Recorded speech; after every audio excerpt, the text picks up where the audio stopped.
നാട്ടിലെ കോടതി. കോടതി എൻ്റെ കഷത്തിന് ജാമ് കൊടുക്കണം. നിന്റെ കഷത്തിന് ജാമ് കൊടുക്കണമെന്നോ? അല്ല, കോടതി എൻ്റെ കക്ഷിക്ക് ജാമ്യം കൊടുക്കണമെന്ന്.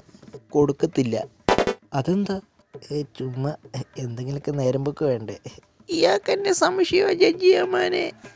ഓ മോനെ, പറഞ്ഞത് ശരിയാണോ? ശരിയല്ലെന്ന് പറഞ്ഞ എംബസേഷൻ എഴുതിപ്പിക്കുമോ? എന്നും രാത്രി ഇവിടെ കാമുകനായിട്ട് ഫോണിൽ സംസാരമാ. അത് ഞാൻ എൻ്റെ അച്ഛനെ വിളിച്ചതാ. കേട്ടില്ലേ? കേൾക്കാതിരിക്കാൻ എൻ്റെ ചെവി കുരുവോ? അല്ല കേട്ടില്ലേ? ആ കുട്ടിയുടെ അച്ഛനെ അല്ലേ മോനെ എന്നും രാത്രി വിളിക്കുന്നത്? രാത്രി 3 മണിക്ക് വിളിച്ച് ഉമ്മ ചോദിക്കുന്നത് ഏതച്ഛനാ? അച്ഛൻ കുഞ്ഞ്. ആരും ഒന്നും ചെയ്യണ്ട. ആ സ്ഥിരമായിട്ട് എന്നും വിളിക്കുന്ന നമ്പർ എൻ്റെ കയ്യിലുണ്ട്. ഞാൻ അവന് കോൾ കൊടുക്കാം. ഫോൺ എടുക്കടാ. ഇതിവിടെ എവിടാണ്ടാന്നല്ലോ കേൾക്കുന്നേ. ഫോൺ എടുക്കടാ. ഒന്ന് ഫോൺ എടുക്കടാ. ജഡ്ജി വിളിക്കുന്നു